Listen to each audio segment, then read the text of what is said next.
ஒருத்தர் ஒரு காட்டில் நடந்து போய்கிட்டே இருக்கான். நாம தான் காட்டில் நடந்து போயிட்டே இருக்கான். தூரமாக ஒரு பெரிய கரையான் புத்து பார்க்குது. ஐயோ புத்து அப்படின்ட்டு பயந்து போயிட்டே இருக்கிறான். அவனுக்கு வழி தெரியலை. போயிட்டே இருக்கும் பொழுது இந்த பாம்பு இவனை பார்த்துருச்சு. பாம்பு இறங்கி கூட நடந்து வருது. இது ஒரு காட்சியா மனசில் வச்சுக்கோ. நடந்து போகிறது நீ தான். பாம்பு பக்கத்தில் வருது.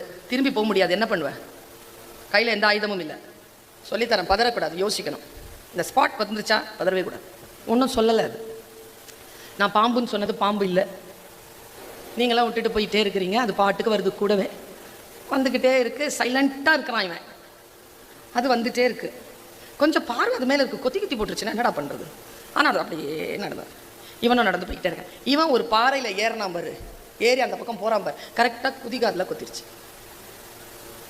இப்போ இங்கே சின்ன பிள்ளைகளுக்கு அது தெரியாது நான் என்ன சொல்கிறேன்னு. பெரியவங்களுக்கு தெரியும். கூட வர்றவங்க